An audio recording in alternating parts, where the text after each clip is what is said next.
My name is Monica, and I'm 61 years old. Last night, my own son hit me until I bled over a bowl of unsalted soup. While I was left on the kitchen floor wiping up my own blood with an old rag, he calmly went to his room, closed the door, and fell asleep as if nothing had happened, as if hitting his own mother were the most normal thing in the world. This morning, I woke up with a sore body, bruises on my arms, and a cut on my lip that still hurts when I talk. But what hurts the most isn't the physical pain, it's the humiliation. It's knowing that my own son, the one I raised with so much love, the one I gave everything to, sees me as his personal maid. It's knowing that my only purpose in this world is to serve him and keep quiet. I got up at 5 in the morning just like every other day. Ethan was already awake, sitting at the kitchen table in his impeccable gray suit, scrolling on his phone. He didn't even look at me when I entered. He just said, without looking up, "Breakfast! Hurry up! I have an important meeting." It was as if nothing had happened, as if he hadn't screamed at me the night before, calling me worthless, useless, and saying that if I weren't his mother, he would have thrown me out on the street. I prepared his scrambled eggs exactly the way he likes them, with 3 spoonfuls of shredded cheese, 2 slices of toasted bread, and black coffee with no sugar. Everything had to be perfect, measured to the last detail, because if anything is even slightly off, he explodes. And when Ethan explodes, I'm the one who pays the consequences. While he was eating breakfast, the sound of a key turning in the front door lock echoed through the house. It was a young, elegant woman named Savannah, his wife, who always greets me with a fake smile and treats me as if I'm invisible. She came in wearing a light green dress and high heels, kissed Ethan on the cheek, and sat at the table as if she owned the place. "Good morning, Mrs. Davis," she said to me in that sweet voice she only uses when Ethan is around. "How are you this morning?" I wanted to tell her that I woke up bruised by her husband, that I had bruises all over my back, that I couldn't take it anymore. But instead I smiled and said, "I'm fine, thank you." "Are you going to have some breakfast, Savannah?" I asked. Ethan shot me a warning look. His eyes were clearly saying, "One wrong word and tonight will be worse." Then he added, with that fake smile he only uses when he has an audience, "Look, Mom, I bought you this new makeup. It's perfect for covering those little scrapes you got when you tripped last night." Yes, little scrapes. That's what he calls what he did to me, as if it were an accident, as if I had tripped and fallen on his fist all by myself. I took the makeup without saying anything. It was an expensive foundation, the kind that costs more than $50. He probably bought it with my retirement money because he manages my entire bank account. He says it's for my own good, that at my age, I can't handle money on my own anymore. The truth is, I haven't seen a single penny of my own pension in 2 years. Savannah was looking at him with those shining eyes of admiration. "You're so thoughtful, honey. Always taking care of your mom." If only she knew. If only she knew that her perfect husband, that successful executive who handles million-dollar accounts at the office, comes home every night to take out his frustration on me. After breakfast, Ethan put on his red tie, grabbed his briefcase, and whispered in my ear while Savannah was touching up her makeup. "Remember what we talked about last night? If you ever open your mouth, if you tell anyone what happens here, you're going to regret it. No one will believe you. You're just a crazy old woman living off her son's charity." His words chilled me to the bone. They left together, holding hands, like the perfect couple they pretend to be. I watched them from the window as they got into Ethan's new car, a black sedan that cost more than $400,000. My money, all of it bought with my money. When the house fell silent, I sat in the kitchen and started to cry. Not tears of sadness, but of rage, of helplessness, because I know I have to do something, but I don't know what. I know I can't keep living like this, but I also don't know how to get out of this nightmare. I sat in that silent kitchen for hours, watching the sunlight slowly make its way across the floor tiles. This house used to be my sanctuary. I bought it 30 years ago with the money I saved working as an executive secretary at the law firm of Sullivan and Associates. 40 years of my life dedicated to that job, getting up at 5 in the morning, always on time, organizing the lives of others. I never imagined I'd end up a prisoner in my own home. It all started 3 years ago when Ethan divorced his first wife. He showed up at my door one night with a suitcase in his hand and that look of a lost boy that always melted my heart. "Mom, I need to stay here for a while, just until I sort out my financial situation." He told me the divorce had left him bankrupt, that he had lost his house, that he had nowhere to live. I, like the foolish mother I've always been, opened my door and my heart. "Of course, son. This is your home too." How naive. I didn't know I was inviting the devil to live with me. The first few months were normal. Ethan would get up early, go to work, come back at night, and we'd eat dinner together. He even helped me with the grocery shopping. I thought we would finally have the mother-son relationship I'd always dreamed of. But little by little, things started to change. First, it was small comments. "Mom, this food is too salty." "Mom, why don't you clean the bathroom better?" "Mom, your clothes are too wrinkled. It's embarrassing." Comments that hurt, but that I justified by thinking he was just stressed from the divorce. Then he started getting into my finances. "Mom, at your age, you shouldn't be handling so much cash. It's dangerous. Let me help you with your accounts." And I, like the idiot I am, gave him access to my bank account. It's just to help me, I thought. He's my son. He would never hurt me. How wrong I was. In 6 months, Ethan had completely taken over my money. My monthly $1,200 pension went directly to his account. He gave me $20 a week for personal expenses, as if I were a child receiving an allowance. When I asked him about the rest of the money, he would say, "Mom, I'm investing your savings to help them grow. Trust me." Then Savannah came along, a woman 25 years younger than him, with a perfect smile and an ambition you could spot from a mile away. Ethan met her at his office, where she worked as a marketing assistant. 6 months later, they got married in a ceremony that cost over $100,000. My money, of course. Since Savannah came into our lives, everything got worse. Ethan started treating me like the housemaid. "Mom, make dinner for Savannah and me. Something elegant. She's used to fine things." "Mom, clean the guest bathroom. Important people are coming over." "Mom, wash this shirt by hand. It's too expensive for the washing machine." And I always obeyed. I obeyed because I was afraid he'd get angry, afraid he'd follow through on his threat to kick me out of my own house. Because even though the house is legally mine, Ethan convinced me to put his name on the deed too, for security, he said. "Mom, just in case something happens to you." The violence started a year ago. At first, it was accidental pushes, then pinches on my arm when I didn't do something the way he wanted. "You're driving me crazy, Mom. You're too slow." Then it escalated to hits on the shoulder, slaps when the food wasn't to his liking, and punches to my back if I wasn't cleaning fast enough. But last night was different. Last night, he crossed a line I never thought he would cross. I had prepared vegetable soup for dinner. It was a Tuesday, and we always have a light meal on Tuesdays.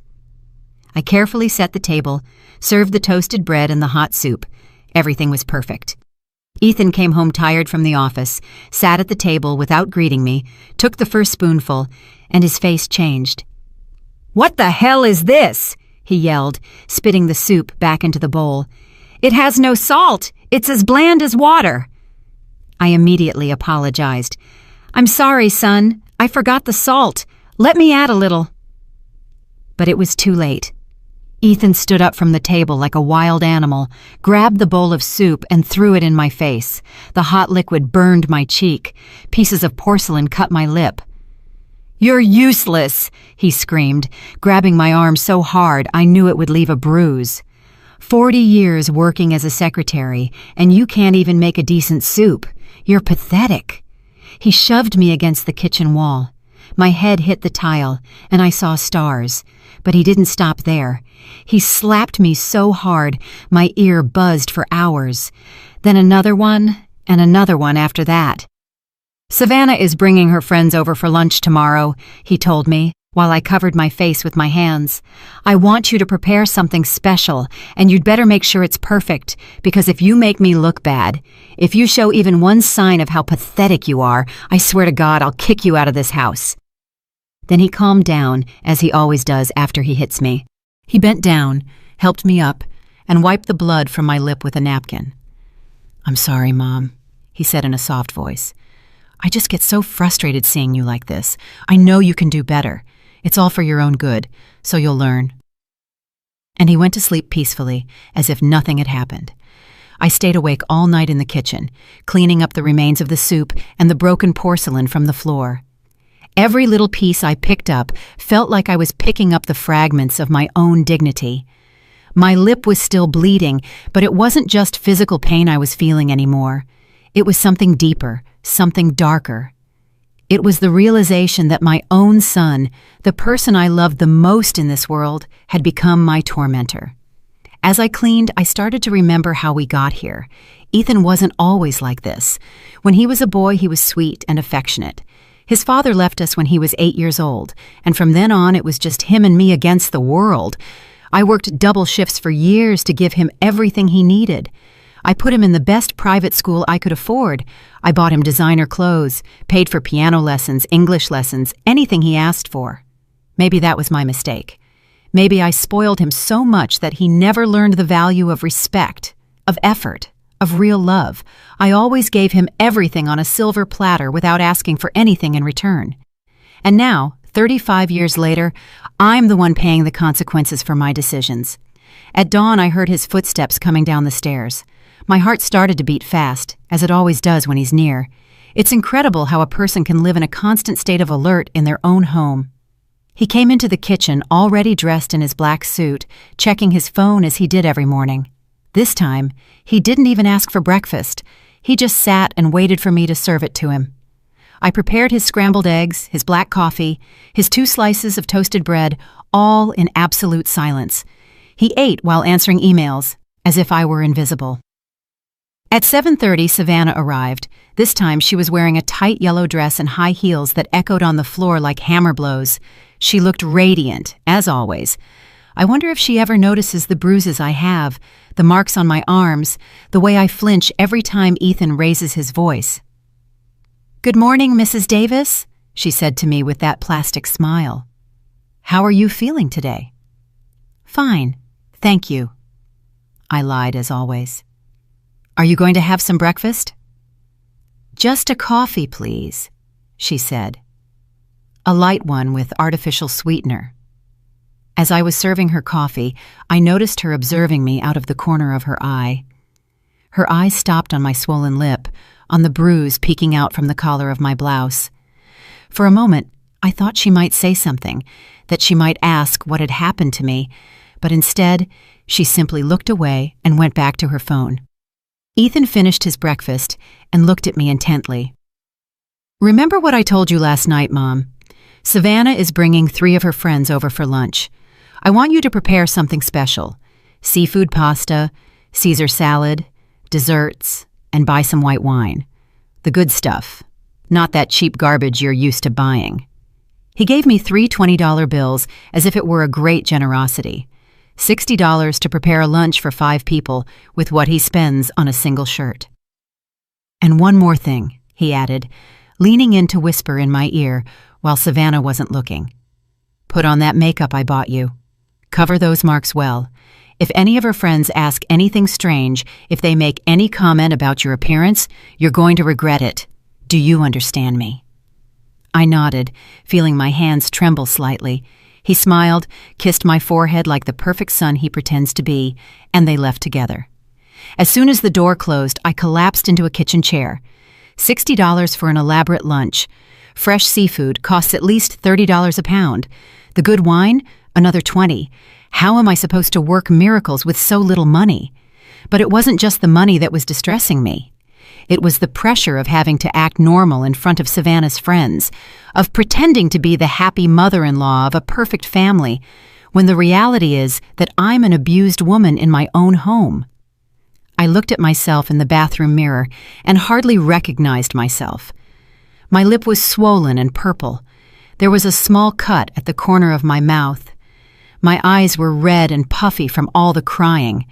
The bruise on my neck looked like a dark stain spreading toward my collarbone. I opened the makeup that Ethan had given me. It was an expensive imported brand of foundation, the kind that elegant women like Savannah use every day. I started applying it carefully, covering every mark, every bruise, every piece of evidence of what really happens in this house. As I put on my makeup, I couldn't help but think about all the times I had done this before.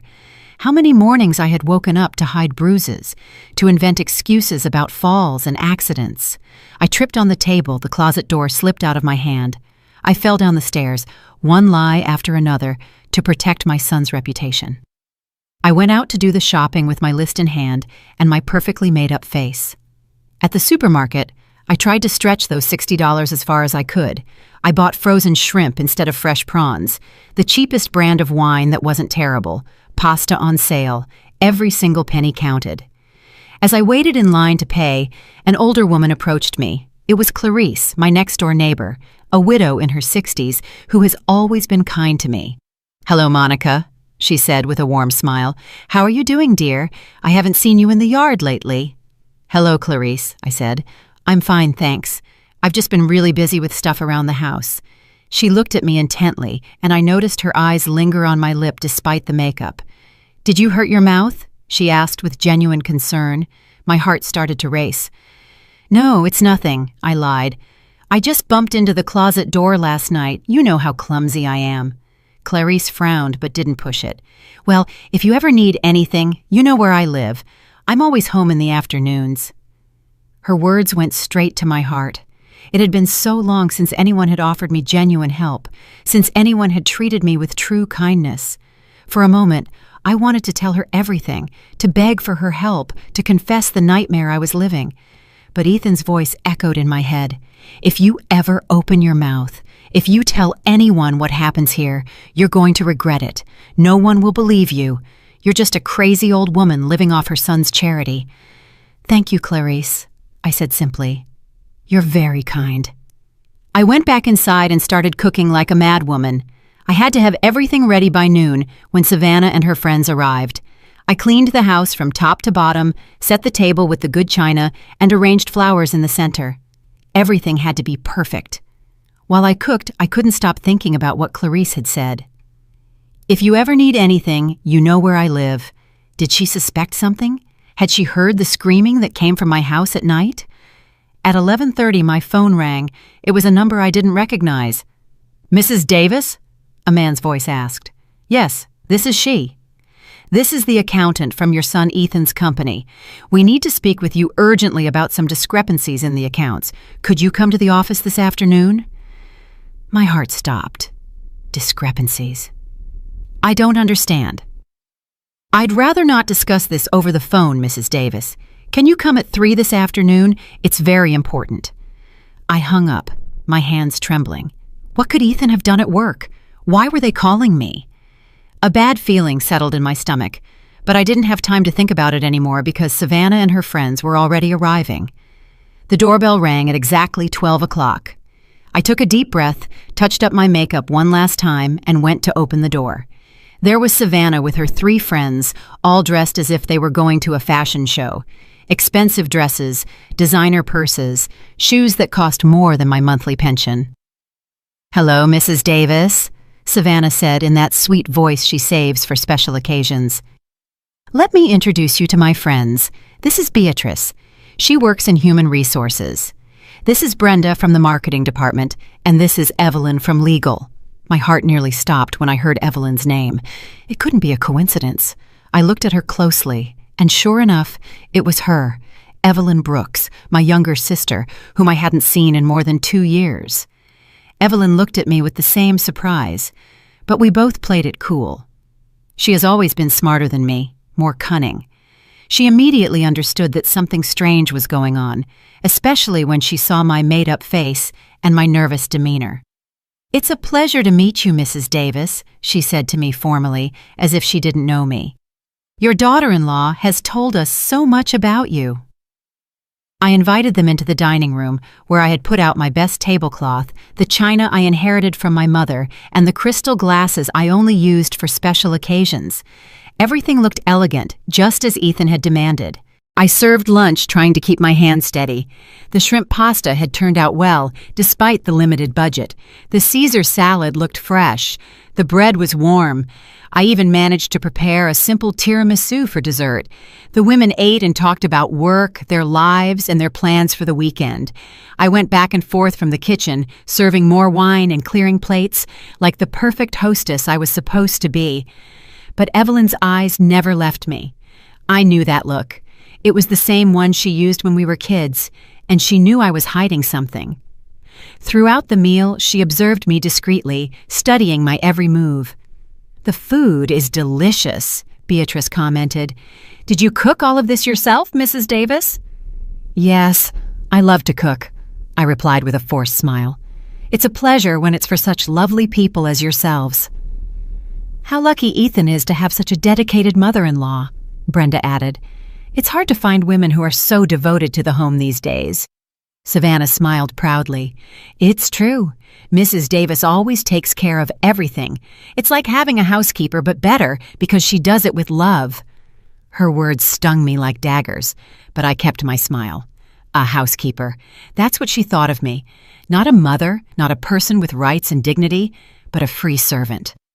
Evelyn cleared her throat. "And what did you do before, Mrs. Davis? Were you always a homemaker?"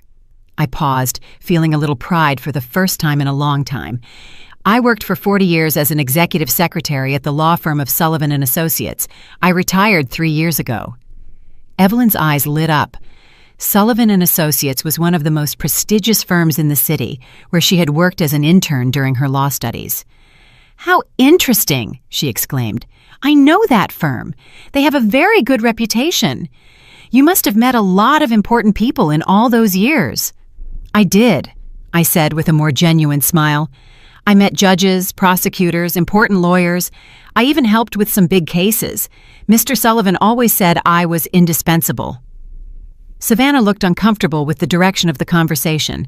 She didn't like me being the center of attention or having my professional accomplishments talked about. She quickly changed the subject. "Well, but now Mrs. Davis is retired and enjoying her well-deserved rest," she said with that fake smile. "Ethan takes care of everything, her finances, her needs. He's such a responsible son." Evelyn looked at me intently when Savannah said that. I know my sister, and I know those words sounded strange to her. A woman who worked 40 years at an important law firm doesn't need her son to handle her finances. The lunch continued with trivial conversation, but I could feel the tension growing. Evelyn kept watching me, and I knew she had noticed something was off. When I went to the kitchen for the dessert, she followed me. "Do you need any help?" she asked, but she was really looking for a moment to talk to me alone. "No thanks, everything's under control," I replied, avoiding her gaze. "Monica," she said in a low voice, using my real name for the first time that afternoon. "Are you okay? You seem different." For a moment, all my defenses came down. I wanted to hug her, tell her everything, beg her to help me. But at that moment, I heard Ethan's keys in the front door. He had come home from work earlier than usual. "Everything's fine, Evelyn," I said quickly. "I'm just a little tired." Ethan came into the dining room with that perfect smile he uses when he has visitors. He greeted the women elegantly, kissed Savannah on the cheek, and looked at me with approval. The lunch had gone well, just as he had ordered. "How are the most beautiful ladies from the office doing?" he said with that fake charisma he uses in public. "I hope my mother took good care of you." "Excellently," Beatrice replied. "Your mother is charming." Ethan put his hand on my shoulder, and I tensed up automatically. He felt my reaction and squeezed a little harder, a silent warning. "She's the best mother in the world," he said, but his fingers were digging into my shoulder through my blouse. "Always looking out for everyone, always sacrificing herself for the family." The women started saying their goodbyes after dessert. Evelyn was the last to leave, and before she went out the door, she took my hand. "It was a pleasure to meet you, Mrs. Davis," she said in a loud voice for Ethan to hear, but then she whispered in my ear, "We'll see each other soon." When they were all gone, Ethan closed the door, and his expression changed completely. The mask of the perfect son disappeared, and he was the monster, He always was, again. "You did well," he said to me coldly. "For once, you didn't embarrass me." It wasn't a compliment. It was a confirmation that I had fulfilled my duties as a servant. While I was picking up the dishes and cleaning the dining room, he went to his room to change his clothes. But before he left, he reminded me, "By the way, the technician is coming tomorrow to check your computer. He says you've been browsing some strange websites." My blood ran cold. I didn't have my own computer. I only used his when I needed to. And the only strange things I had looked up lately were websites about domestic abuse, shelters for battered women, and helplines. He knew I had been looking for information. He knew I was considering asking for help. Just then my phone rang. It was the accountant from Ethan's company again. "Mrs. Davis, can you come in at 3 this afternoon? It's urgent." I looked at the clock. It was 2:15. Ethan was in his room, probably taking a nap. It was my chance. "Yes," I said in a low voice. "I'll be there." I grabbed my keys, my purse, and quietly left the house. I didn't know what was waiting for me at that office, but I had a feeling my life was about to change forever. As I walked toward the bus stop, I remembered Evelyn's words, "We'll see each other soon." My sister had noticed something, and for the first time in a long time, I felt a small spark of hope. The office building where Ethan worked was one of those modern downtown skyscrapers, all glass and steel, that commanded respect from the street. I had never been there before. For all these years, my son had kept his work life completely separate from me, as if it were a secret I shouldn't know. I went up to the 18th floor, where the offices for Northern Business Corporation were. The receptionist, a young woman with a professional smile, directed me to the accountant's office. My heart was beating so fast I thought everyone would hear it. "Mrs. Davis!" A man in his 50s with glasses and a formal suit greeted me. "I'm Adrian Castillo, the general accountant for the company. Thank you for coming so quickly." I sat in front of his desk trying to seem calm, although I was trembling inside. His eyes held a seriousness that made me even more nervous. "Ma'am, I need to ask you some questions about your bank account," he began, opening a folder full of documents, specifically about some movements we've detected in the last few months. "I don't understand," I said with a trembling voice. "What does my account have to do with the company?" Adrian looked at me with a mix of pity and concern. "Mrs. Davis, we have discovered that your son Ethan has been using company funds to make transfers to your personal bank account, transfers that are then withdrawn from your account." I felt as if I had been hit in the stomach. That can't be true. Ethan is an exemplary employee. He would never do something like that. "I'm afraid he has," Adrian said, showing me a series of documents. "In the last 6 months, he has diverted more than $50,000 of corporate funds. The money first appears in his personal account, but immediately after, it's transferred to the account he shares with you." My world collapsed. $50,000. My son wasn't just physically abusing me, he was using me as an unwitting accomplice in his thefts. "But I didn't know anything," I said desperately. "He manages my entire bank account. I don't authorize any transfers." "We know," Adrian said gently. "That's why I called you before proceeding legally. We need you to file a formal complaint for the misuse of your bank account. It's the only way to clear your name in this matter." I felt nauseous.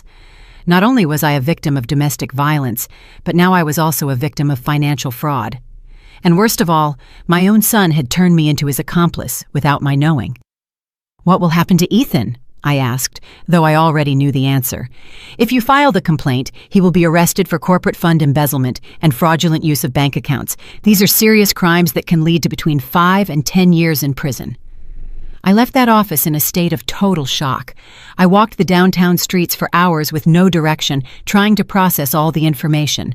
My son was a thief, a criminal, and I had been his tool without my knowing it. When I finally got home, it was 6 in the evening. Ethan was in the living room watching television, as if it were a normal day. When he saw me come in, he looked at me with that expression of superiority he always used. "Where have you been?" he asked in an accusatory tone. "I got home from work and you weren't here. The house was a mess after lunch. For the first time in years, I looked him directly in the eyes without lowering my gaze. I was at your office. His expression changed immediately. The mask of control cracked for a second, and I could see the fear in his eyes. What did you say? I was at your office, Ethan. I spoke with the accountant. I know what you've been doing. He got up from the couch slowly, like a predator preparing to attack. I don't know what you're talking about, Mom. I think you're confused. $50,000, I said, feeling my voice grow firmer. $50,000 you've stolen from your company using my bank account. Ethan approached me, and for the first time in a long time, I didn't back away. Something had changed inside me that afternoon. Maybe it was knowing that I wasn't alone, that there were other people who knew the truth. Listen to me, you stupid old woman, he said in a low, threatening voice. You have no idea what you're saying. That money is mine by right. You owe me for everything I've invested in you over these years. The food you eat, the roof over your head, the clothes you wear. With my own money, I replied. My pension, my savings, the money I earned working for 40 years. He grabbed my arm, but this time I didn't stay quiet. Let go of me! I screamed with all the strength I had. He was so surprised by my reaction that he actually let go. For 3 years, I had been his silent victim, and now for the first time, I was screaming at him. You're crazy, he said, but his voice didn't sound so confident anymore. No one will believe you. You're a senile old woman who doesn't even know what she's saying. The accountant believed me, I told him. The documents speak for themselves. The transfers are registered. Everything is documented. Ethan was silent for a few seconds, processing the information. Then his expression hardened even more. If you open your mouth, if you file any kind of complaint, I swear I'll destroy you. He threatened me. This house is also in my name. I can kick you out on the street tomorrow, and without my help, without my money, you'll die alone like a dog. But for the first time, his threats didn't terrify me. There was something different in me, a strength I didn't know I had. I'm not afraid of you anymore, Ethan, I told him, and as I said it, I realized it was true. For the first time in 3 years, I'm not afraid of you. He raised his hand to hit me, but just at that moment, the doorbell rang. It was Clarice, my neighbor. Monica! She was yelling from outside. Monica, is everything all right? I heard screaming. Ethan slowly lowered his hand. He couldn't hit me with a witness nearby. His reputation was too important to him. Go see what she wants, he said through gritted teeth, and you'd better not say anything strange. I went to open the door, my legs trembling. Clarice was there with a worried expression, holding a casserole dish. Hello, dear, she said to me. I brought you some stew I made, but I heard loud voices and got worried. Over her shoulder, I saw there was another woman with her. It was Evelyn, my sister. She had on casual clothes and had her hair tied back, but I recognized her immediately. Hello, Evelyn said, pretending she didn't know me. I'm new to the neighborhood and was just visiting Mrs. Davis. I hope we're not bothering you. Ethan appeared behind me, his fake smile perfectly in place. No problem at all, ladies. My mother was a little worked up because she burned the dinner. You know how older women get about these things. Clarice looked at him with an expression I couldn't decipher. Right, she said. Well, Monica, here's the food. And remember, if you need anything at all, I'm right next door. Evelyn looked me straight in the eyes. Yes, Mrs. Davis. Anything you need, day or night. When they left, Ethan slammed the door shut. Damn nosy old women, he muttered. But this isn't over. Tomorrow, we're going to the bank together, and you're going to sign all the papers I tell you to. You're going to retract the complaint you probably already filed, and you're going to say it was all a big misunderstanding. No, I said simply. What do you mean, no? I'm not going to sign anything. I'm not going to retract any complaint, and I'm not going to be an accomplice in your thefts anymore. Ethan looked at me with a rage I had never seen before. It was as if he had finally taken off all his masks and was showing me his true nature. Fine, he said with a calm that scared me more than his shouting. If that's how you want to play, we'll play. But I'm warning you, When I'm done with you, you're going to wish you were never born." I didn't sleep at all that night. Ethan was locked in his room, but I could hear him talking on the phone for hours. I didn't know what he was planning, but I knew I had to be prepared for the worst. At 3 in the morning, I heard a strange noise in the yard. I peeked out the window and saw a figure moving among the bushes. It was Clarice, and she seemed to be setting something up near my window. The next day, I realized what she had done. She had placed a small security camera pointed at my house, hidden among the plants. My neighbor knew something bad was happening and was documenting everything. The next day dawned gray and rainy, as if the weather was reflecting the storm brewing in my life. Ethan got up earlier than usual, at 5 in the morning. I heard him moving around the house, talking on the phone in a low voice, preparing something that had me on edge. When I went down to the kitchen, he was already dressed in his best suit, the black one he wore for the most important meetings. His hair was perfectly combed, his tie impeccable. He looked like the successful executive everyone believed he was, not the monster living under my roof. "Good morning, Mom," he said to me in a voice that was strangely sweet, almost sing-song. "I hope you slept well." That sweetness gave me goosebumps. I knew my son well enough to know that when he was acting nice, it was because he was planning something terrible.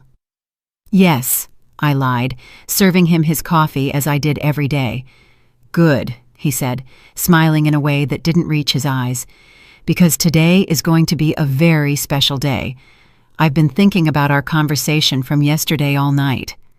He sat at the table and began to eat breakfast calmly, as if we were a normal family. But there was something about his attitude that kept me on high alert.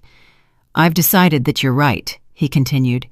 "Maybe I've been too hard on you.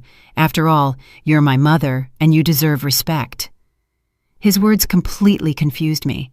Ethan admitting he had been wrong, asking for forgiveness. It was so out of character that I immediately knew it was a trap. "That's why," he continued as he spread butter on his toast, "we're going to go to the bank together today. We're going to clear up this whole misunderstanding with my company. You're going to explain that you authorized all the transfers, that you knew exactly what was happening with your money." There it was, the real reason for his fake kindness. "I'm not going to do that, Ethan," I said, trying to keep my voice steady. His smile slowly faded. "Of course you are, Mom, because if you don't, some very unpleasant things are going to happen." "Are you threatening me?" "No, Mom," he said, finishing his coffee. "I'm explaining reality to you. Look around you. This house, this table you have breakfast at, the bed you sleep in, the food you eat. All of this is possible because I allow it. And if I don't allow it anymore—" He left the sentence hanging in the air, but the message was clear. He was going to leave me on the street if I didn't obey. "Also," he added, taking out his phone, "I've been thinking about calling some doctors I know, doctors who specialize in older people with mental problems like senile dementia. You know, it's very sad when mothers start making up stories, accusing their own sons of terrible things." I felt my blood run cold. Not only was he threatening to kick me out of the house, but to have me declared insane, incompetent, so that no one would believe my testimony. "There are several witnesses who can confirm your deteriorated mental state," he continued with that cold, calculating voice. "Savannah, for example. I just told her yesterday how confused you've been lately. The friends who came to lunch also noticed something strange about you." It was a lie, but he was so convincing that for a moment I doubted my own sanity. That's how his manipulation worked. He made me doubt everything, even my own perception of reality. "So, we're going to the bank at 10, he said, getting up from the table. "You're going to put on your best dress, you're going to get all fixed up, and you're going to smile while you sign all the papers they put in front of you. Understand?" I didn't answer him. I just started collecting the breakfast dishes, trying to buy myself some time to think. "I'm talking to you," he shouted, and all trace of his fake kindness disappeared. Understood, I mumbled, hating myself for being such a coward. Ethan went to his office, but before he left, he warned me, "Don't even think about leaving this house. Don't even think about talking on the phone with anyone." I'll be back at 9:30 to take you to the bank. As soon as the door closed, I collapsed into a kitchen chair and started to cry. Not tears of sadness, but of pure rage. Rage against him, but most of all, rage against myself for letting things get to this point. I stayed that way for a few minutes until I heard a soft knock at the back door. It was Clarice, with an urgent look on her face. "Monica, open up fast," she whispered through the glass. "It's important." I opened the door, and she quickly came in, looking all around to make sure we were alone. "I heard everything," she told me without preamble. "I have the camera set up near your kitchen window. I recorded your whole conversation with your son." My heart started to beat faster. "Everything," she said. "The threats, the blackmail, the way he talked to you. I have evidence that he's forcing you to lie about the stolen money." For the first time in days, I felt a spark of hope. "What can we do with that?" Clarice smiled. "I have a friend who works at the D.A.S office. Her name is Brenda, and she specializes in domestic abuse and financial fraud cases. But I need you to come with me right now." "I can't," I said, feeling fear take over again. "Ethan told me not to leave the house. If he finds out—" "Monica," Clarice said, taking my hands, "listen to me closely.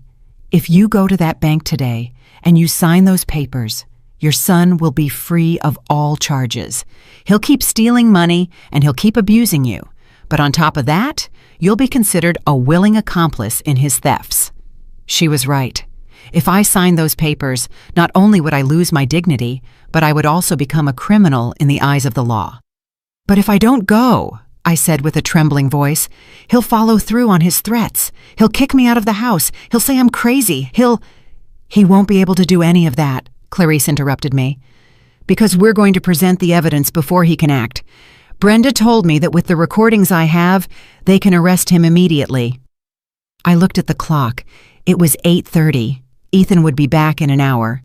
"Are you sure your friend can help me?" "Completely sure. But we have to go now, Monica. It's our only chance." I made a decision that would change my life forever. I went to my room, grabbed my purse with my most important documents, and left that house with Clarice. As we walked to her car, I felt something I hadn't felt in 3 years. Courage. For the first time, I was taking control of my own life.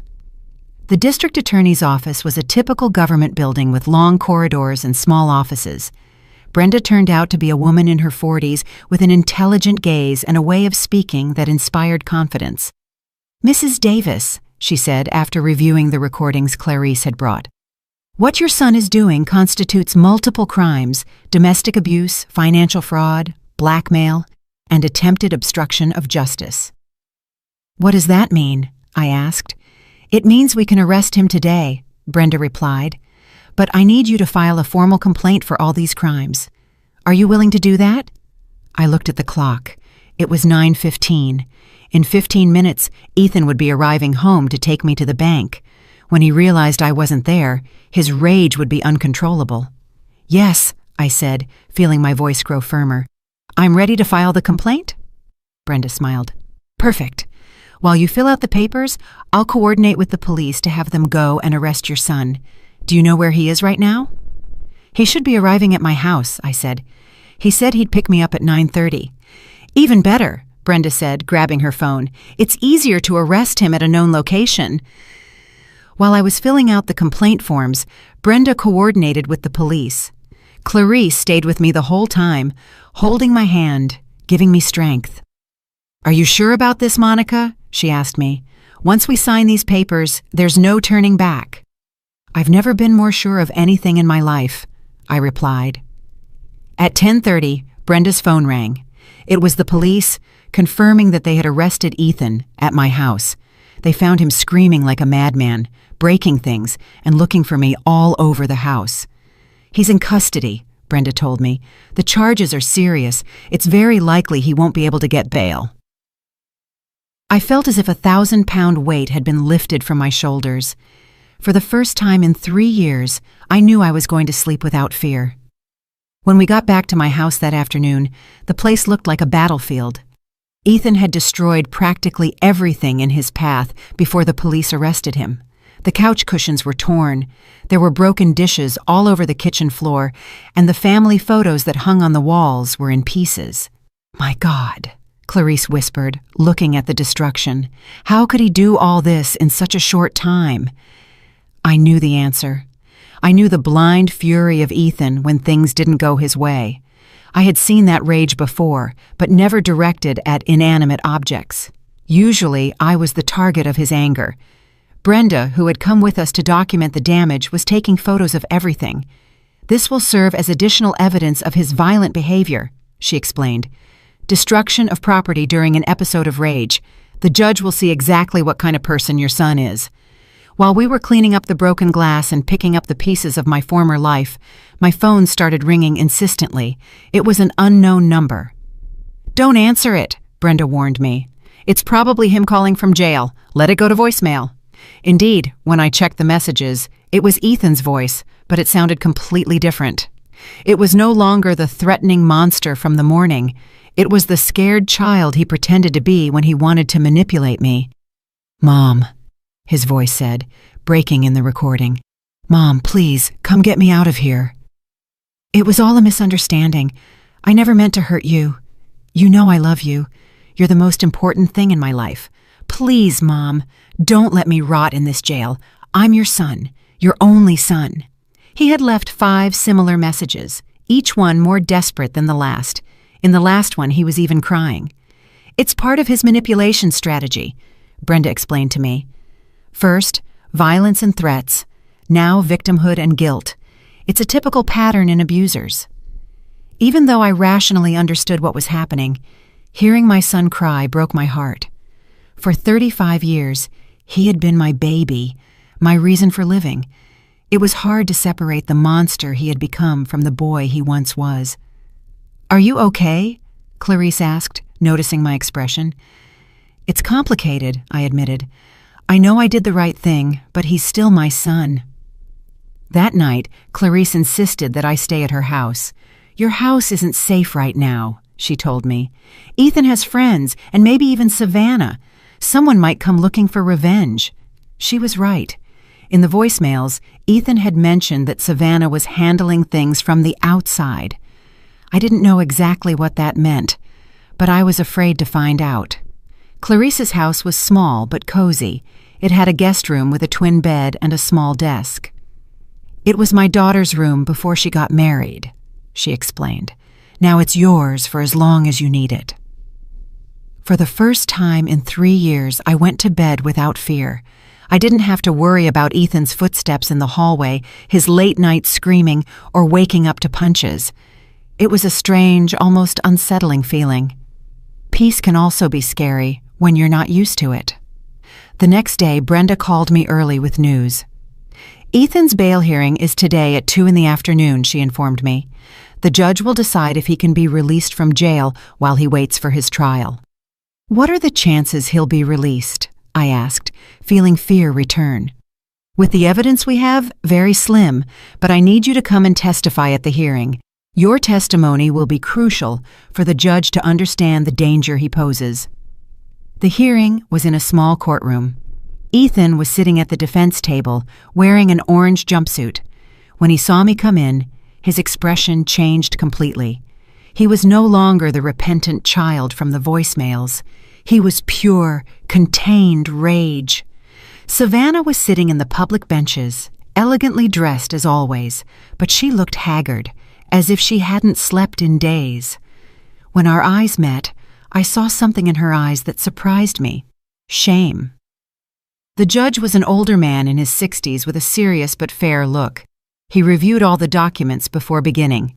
"Mrs. Davis," he said to me when it was my turn to testify, "tell me in your own words what you have been living through in your home for the last few years."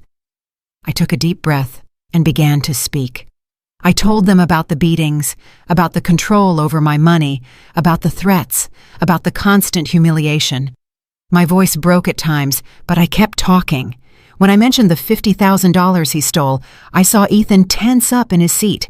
His lawyer, a young man in an expensive suit, tried to object constantly, but the judge silenced him. "And what did your son tell you yesterday morning regarding your testimony?" the judge asked. "He threatened to have me declared mentally incompetent if I didn't lie for him.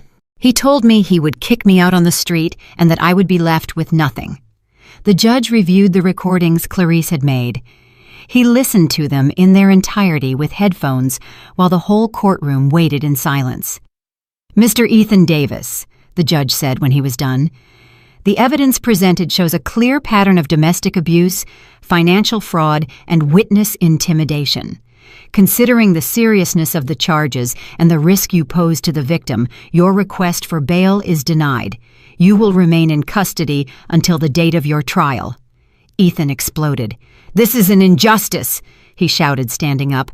"That crazy old woman is making everything up. I'm a respectable citizen. I have rights." The guards had to hold him as he continued to scream. "You're going to regret this, Mom. When I get out of here, I'm going to make you pay for every day I spend in this jail." His threats echoed throughout the courtroom, confirming exactly what I had testified about his violent character. After the hearing, Savannah approached me in the courthouse hallway. "Mrs. Davis," she said in a trembling voice, "I need to talk to you." Brenda and Clarice tensed up, but I signaled to them that I was okay. "What do you want, Savannah?" I asked her. "I want to apologize," she said, and for the first time since I had known her, her voice sounded genuine. "I knew something wasn't right in that house. I heard screaming. I saw your bruises. I noticed how you flinched every time he raised his voice." "Then why didn't you ever say anything?" I asked. "Because I was scared," she admitted. "Ethan had threatened me, too. He told me that if I ever betrayed him, he would destroy my career, my reputation, and I was a coward. I let you suffer alone because I was afraid of losing my comfortable life." Her eyes filled with tears.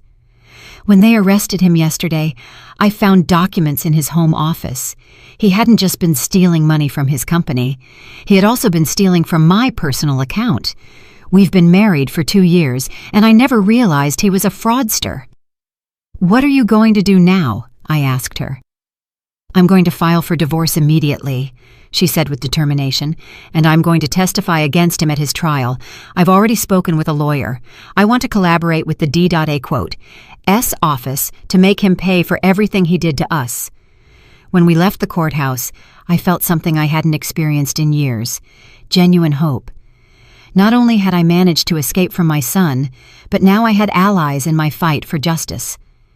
That afternoon, as we walked back to Clarice's house, Brenda gave me more good news. "The company where Ethan worked wants to reach an agreement," she informed me. "They're willing to not press additional charges against you if you cooperate by returning the stolen money. Also, as an acknowledgement that you were a victim of fraud, they're going to pay you a compensation of $20,000. $20,000. It was more money than I had had available in the last 3 years. "What about my house?" I asked. "Ethan said it was in his name, too." "We checked the documents," Brenda said, smiling. "Your son lied. The deed is still only in your name. He forged some papers, but legally, the house is completely yours." For the first time in a long time, I started to see a possible future. A future where I could live without fear, where I could make my own decisions, where I could be the owner of my own life. But I also knew that Ethan wasn't going to give up easily. His threats at the hearing had been clear. This war was just beginning. 3 weeks after Ethan's arrest, my life had completely changed, but not in the way I expected. Although I was physically safe at Clarice's house, psychologically, I was still his prisoner. I had developed a constant paranoia that kept me awake most nights. Every noise made me jump. Every car that stopped in front of the house made me run to the window. Every unknown phone call gave me a panic attack. Brenda had explained that it was normal, that after years of abuse, the fear doesn't disappear overnight. "It's post-traumatic stress disorder," she had told me. "Your mind and body are used to living in a constant state of alert. It's going to take time to heal." But there was more than just simple trauma. Ethan had managed to get messages to me from jail, messages that chilled me to the bone. The first one came through a different lawyer, one who wasn't his official representative. It was a handwritten letter in the handwriting I knew so well. "Dear Mom," it said, "I hope you're enjoying your little victory. I hope you feel very brave for betraying me. But I want you to know something. This isn't over. I know things about you that no one else knows. Secrets you kept for 40 years working at that law firm. Things that could ruin not only your reputation, but your freedom." My heart stopped when I read those lines. What secrets? During my 40 years as a secretary at Sullivan & Associates, I had handled confidential information, of course, but I had never done anything illegal. Remember the case of Williams versus the state? "Mom, the one from 15 years ago. I found the documents you hid, the ones you altered to help Mr. Sullivan win that multi-million-dollar case. Documents that, if they come to light, could send you to prison for obstruction of justice." My hands started to tremble violently. I vaguely remembered the Williams case. It had been a difficult case where the firm represented a pharmaceutical company accused of concealing fatal side effects of a medication. Mr. Sullivan had asked me to organize some documents to remove certain memos that could hurt his client. I had thought it was normal, that it was part of my job as a secretary. I never fully understood the legal implications of what I had done. But Ethan was right. I had technically altered evidence in a court case. I have copies of everything, Mom. And if you don't drop the charges against me, if you don't come and publicly apologize for your lies, those documents are going to end up in the D.A. quote, S. hands. Imagine the headlines: 61-year-old secretary arrested for complicity in covering up drug deaths. The rest of the letter detailed exactly how he was going to destroy my life if I didn't obey. He had media contacts. He knew journalists who would pay well for a story of judicial corruption. My photo would be in all the newspapers. My name would be forever associated with the scandal. When Clarice found me crying with the letter in my hands, she immediately called Brenda. "This is clear blackmail," Brenda said after reading the letter. "But we need to know if his threats have any basis. What exactly do you remember about the Williams case?" I told her everything I remembered, including the instructions Mr. Sullivan had given me about reorganizing the documents. "Did you know that what you were doing could be illegal?" she asked me. "No," I said honestly. "I was just following orders. Mr. Sullivan told me it was normal procedure to protect client confidentiality." Brenda sighed. "Legally, ignorance is no excuse. If you really altered evidence, even if it was without criminal intent, you technically did commit a crime." My world collapsed all over again. Just when I thought I had escaped from Ethan's clutches, he found another way to control me. "What do I do?" I asked desperately. "If I drop the charges, he gets out and he'll kill me. If I don't, I go to jail for something I did 15 years ago without knowing it was illegal." "First, calm down," Brenda told me. "Second, we're going to investigate exactly what documents your son has and how he got them. And third, we're going to look for ways to minimize the legal damage if it turns out there really is evidence against you." The next few days were a legal investigation nightmare. Brenda worked with a team of lawyers specializing in old cases to review the entire Williams case file. Meanwhile, I lived in a constant state of terror, waiting for them to come and arrest me at any moment. Clarice was my salvation during those dark weeks. Not only did she give me refuge in her home, but she became the sister I never had. Every night she would sit with me while I cried, make me chamomile tea to help me sleep, and constantly remind me that I wasn't alone. "No matter what happens," she would tell me, "we're going to face it together. You're no longer that scared woman who lived under her son's terrorism." But I felt exactly like that scared woman. Ethan had achieved what he wanted. He had returned me to the state of fear and hopelessness that had been my life for 3 years. A week later, the second letter arrived, even crueler than the first. "I see you haven't learned your lesson, Mom. I see you still think you can defy me. That's fine. Now everyone is going to find out what kind of person you really are." Along with the letter, there was an envelope with photographs. Photographs of documents, indeed. Internal memos from the firm of Sullivan & Associates with my handwriting on them, where I had written notes in the margins, dates that had been altered, and pages that were missing from original files. These photos are going to be in the newspaper tomorrow night if you don't come and visit me in jail before Friday. You'll come alone, without lawyers, without witnesses, and you'll bring a signed letter asking to drop all the charges against me because it was all a misunderstanding caused by your mental deterioration. My mental deterioration, that accusation that chilled my blood all over again. If you don't come, not only will these photos be in the newspapers, but you'll also see the recordings. Recordings? What recordings? Did you think I didn't know you had cameras installed in the house? Mom, did you think I was that stupid? I have recordings too. Recordings of you accepting cash from clients at the firm. Money you never reported as income. Tax evasion, Mom. Another 15 years in prison. This time, it wasn't just blackmail. It was all-out psychological warfare. Ethan had been preparing for this situation for months, maybe years. He had collected evidence, planned every move, and anticipated my rebellion. When Brenda read the second letter, her expression became very serious. "Monica, I need you to tell me the complete truth about your time at the firm. Anything you might have done, any irregular situation, any money you received outside of your salary." I told her about the cash Christmas bonuses that Mr. Sullivan gave me every year, money I never declared because I thought they were personal gifts. I told her about the times when grateful clients had given me cash tips for special services, money I also never reported because I didn't know I had to. In total, she asked, "How much money are we talking about over 40 years?" Maybe $1,000, I said with shame. Brenda quickly calculated. With interest and penalties, we'd be looking at a tax debt of about $40,000. But the most serious thing was that it was technically tax evasion. My son had built a perfect trap. If I reported him, he would destroy me with evidence of my own mistakes. If I didn't report him, he would remain free to abuse me and steal money. "There's a third option," Brenda said, after thinking for a long time. "An option neither of you will expect. We get ahead of him. We voluntarily confess all your mistakes before he can use them as blackmail. And we use that confession to show that your son is a master manipulator who exerts psychological control over his victims, even from jail." It was a risky gamble. It meant publicly admitting I had committed crimes, facing possible legal consequences, and exposing myself to public humiliation.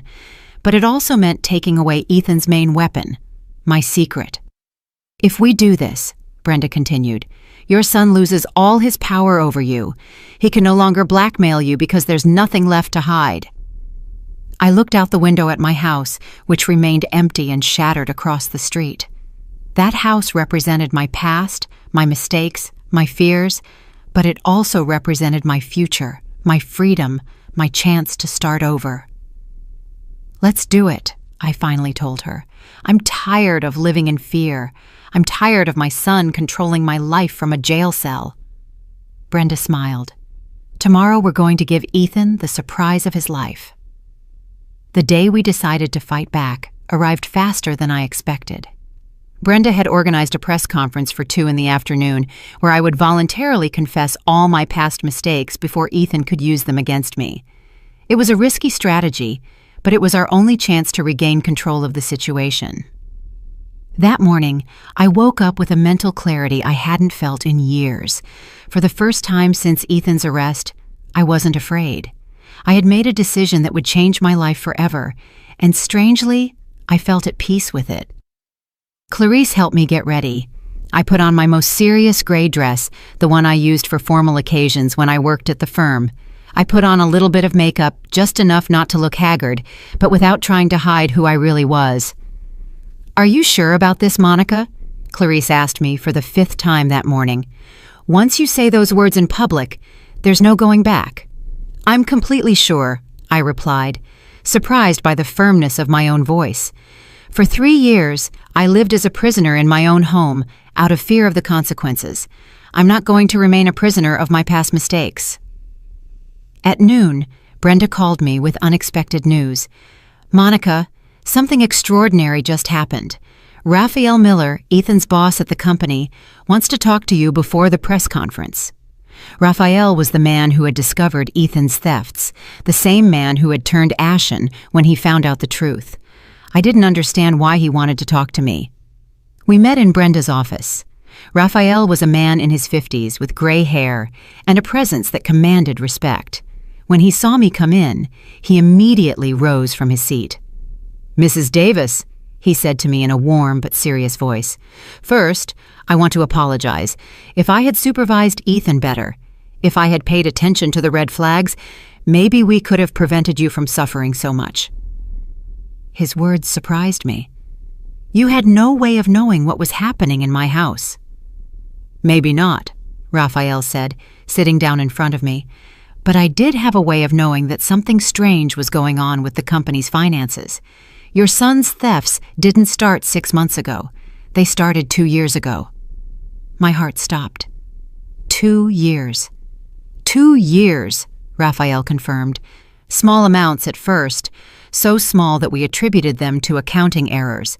But when we started investigating after your complaint, we discovered he had been stealing systematically for a long time. Brenda leaned forward. "How much money are we talking about in total?" $130,000, Raphael said, "which went directly to accounts he controlled, including your bank account." I felt nauseous.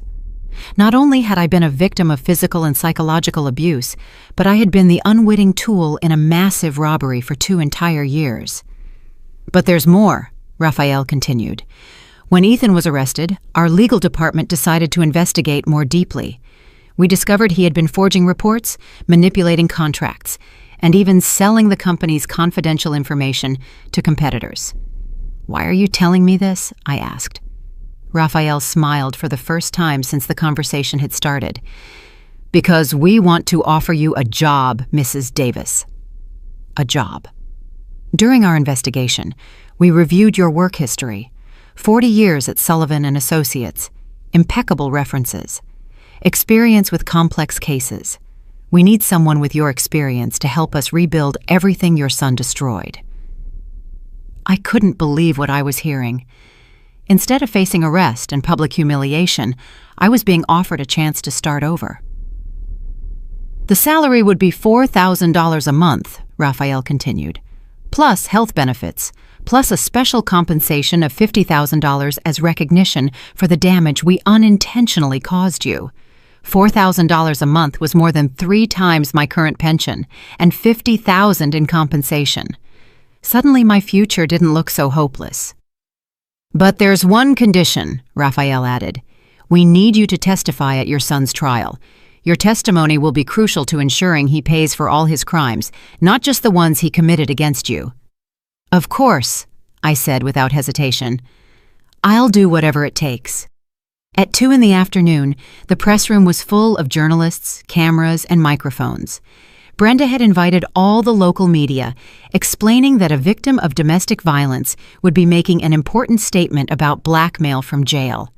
When I sat in front of those cameras, I felt a different fear from the one I had experienced for years.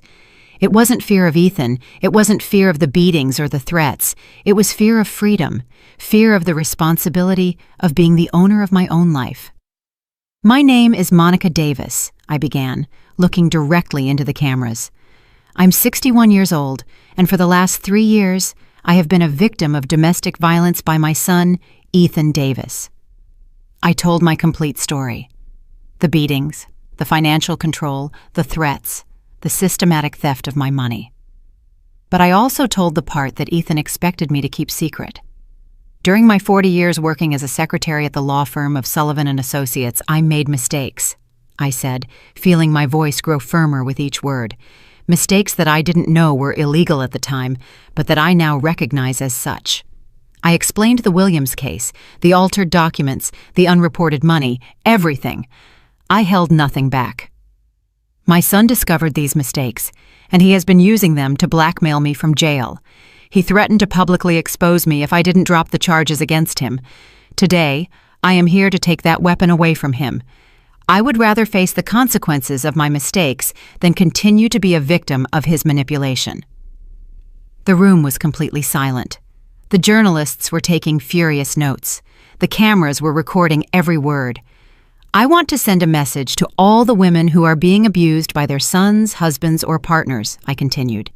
Emotional blackmail, financial control, threats of exposure, they are all forms of abuse. Don't let the fear of public judgment keep you as a prisoner. Freedom is worth more than reputation. After the press conference, Brenda informed me that the D.A. quote, S office had decided not to press charges against me for my past mistakes. Your voluntary confession, combined with the fact that you were a victim of blackmail, makes you more useful as a witness than as a defendant, she explained.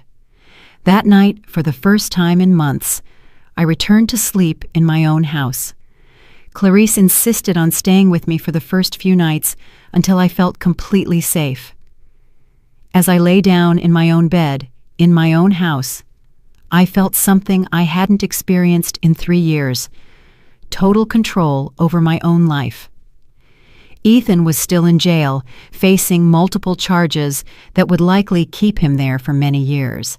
His blackmail had lost all its power because I no longer had any secrets to hide. My phone rang. It was a number from the jail, but this time I wasn't afraid to answer. "Mom!" It was Ethan's voice, but it sounded completely defeated. "I saw your press conference on the news. And what do you think of it?" I asked him with a calmness that surprised me. "You destroyed everything," he said, but without anger, only a deep sadness. "You destroyed my last chance to get out of here." "No, Ethan," I replied. "You destroyed that chance when you decided to turn your mother into your victim." There was a long silence on the other end of the line. "Are you ever going to forgive me?" he finally asked. "Someday," I said honestly. "When you pay for what you did, when you seek real help to change, when you understand the damage you caused, someday I might be able to forgive you, but I'm never going to forget." I hung up the phone and turned it off. Tomorrow, I would start my new job, my new life. But that night, I just wanted to sleep peacefully in my own home, without fear, without threats, without blackmail. For the first time in 3 years, I was completely free.